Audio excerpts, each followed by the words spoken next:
The moment we see a person doing evil, we should ask him to stop it and enjoin the people towards the good. But unfortunately, we Muslims, we are not doing our duty. If we do not do Daawah, if we do not enjoin what is good and forbid what is wrong, we aren't fit to be called Kuntum Khaira Ummatin.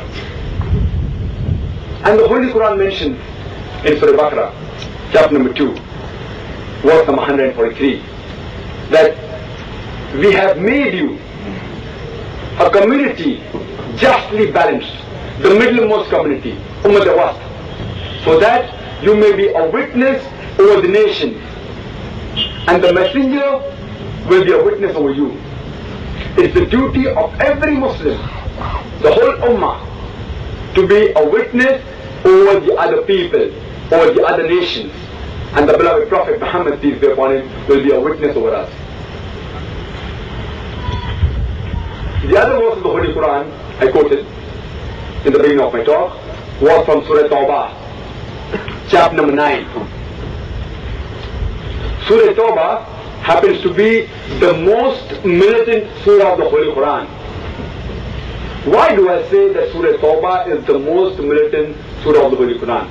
Because it's the only surah in the whole Quran which does not start with the beautiful formula Bismillah ar-Rahman ar-Rahim, in the name of Allah, most gracious, most merciful.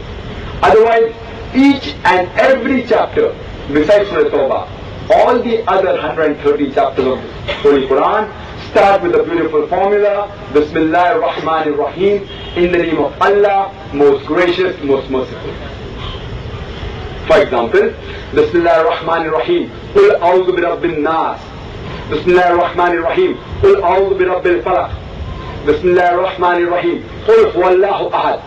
Every surah starts with the beautiful formula Bismillah ar-Rahman ar-Rahim, in the name of Allah, most gracious, most merciful. But Surah Tawbah does not start with this beautiful formula. Why?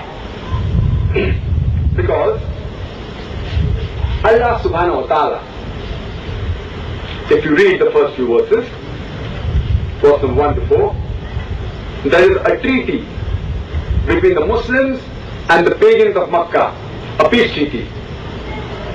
And this peace treaty was unilaterally broken by the mushriks of Makkah, by the pagans of Makkah.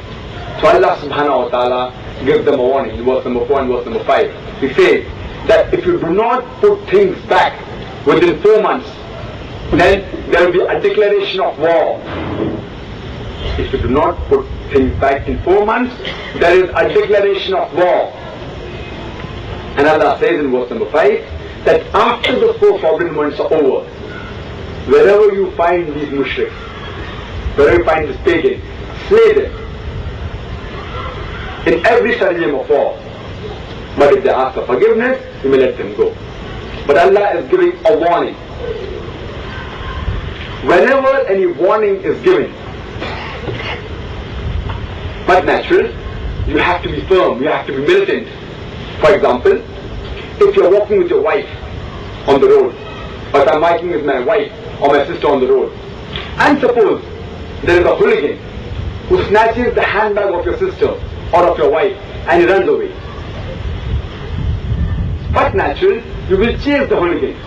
And the moment you catch him, you will not say, Bismillah ar-Rahman ar-Rahim, in the name of Allah, most gracious, most merciful. You will not say, Assalamu alaikum, may peace be on you. You will say, hey mister, give the handbag, or I'll break your arm.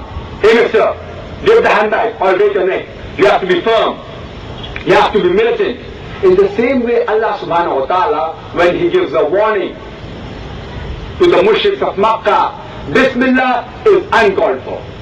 Therefore I say that Surah Tawbah is the most militant surah of the Holy Quran.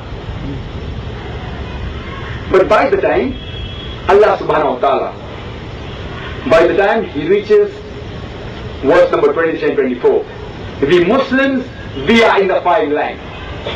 We Muslims, we are in the firing line. Allah subhanahu wa ta'ala is addressing us Muslims in Surah Tawbah, chapter number 9, verse number 24 by saying, Kul in kana aba'ukum. Say, whether it be for your fathers, wa abna'ukum, or your sons, wa ikhwanukum, or your brothers, wa azwajukum, or your spouses, your wives, or your husbands, wa ashiratukum, or your relatives. Allah is saying, what are your considerations? Your fathers, your sons, your brothers, your spouses, your relatives, what are your considerations? Otherwise Allah subhanahu wa ta'ala says in the Holy Quran, in Surah Isra, chapter number 17, verse number 20 and 24, that after worship of Allah subhanahu wa ta'ala, the next duty is to be kind to your parents. And Allah says that I have ordained to you that you worship none but Allah, and that you be kind to your parents. But at the same time Allah subhanahu wa ta'ala also says in Surah Nisa chapter number 4, verse number 134, that Ya ayyuhal ladhina amanu, O you who believe, stand out firmly for justice and witness towards Allah subhanahu wa ta'ala, even if you have to go against yourself, against your parents, against your kith and kin, or for the rich or poor, for Allah protects both. Before justice, you even have to go against yourself or your parents. Otherwise, you have to always respect and love your parents. So Allah says in Surah Tawbah chapter number 9 verse number 24, what are your considerations? Your fathers, your sons, your brothers, your wife, your relatives, what are your considerations? And Allah continues, وَأَمْوَالٌ اقْتَرَفْتُمُوهَا وَتِجَارَةٌ تَخْشَوْنَ فَسَادَهَا وَمَسَاكِنُ تَرْضَوْنَهَا. The wealth that you have amassed, the business in which you deal, the dwellings in which you delight, the house in which you live. Allah says, what are your consideration? The business, some people may say, no, if I do Daawah, then the non-Muslim customers will not come to my business. They will not come to my shop. What are your consideration? The wealth that you have amassed, the house in which you live.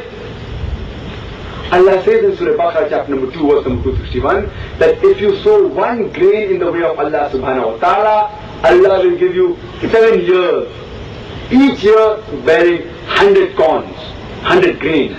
That means if you sow one grain or one corn in the way of Allah subhanahu wa ta'ala, Allah will give you 700 grains or 700 corns. Imagine, 700 times profit. If you calculate in business terminology, it is 70,000% profit. I want to know which business,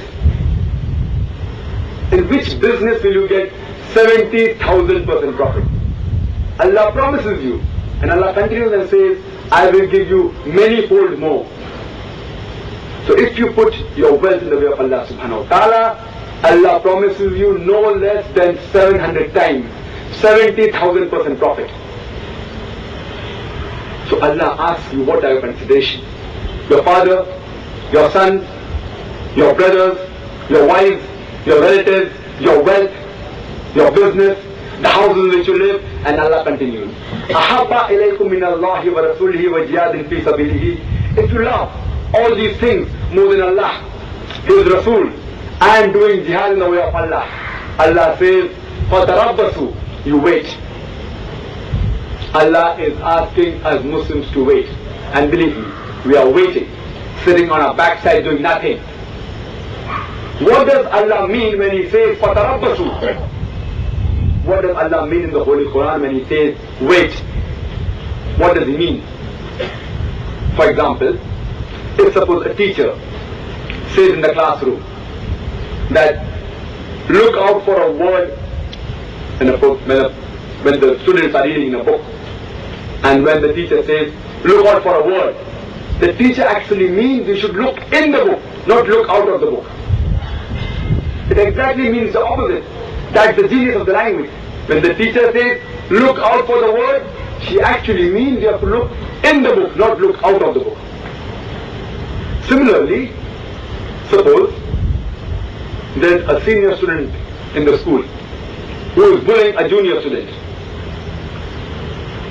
And when the senior student is bullying the junior student says that you wait till I get my elder brother. and his elder brother happens to be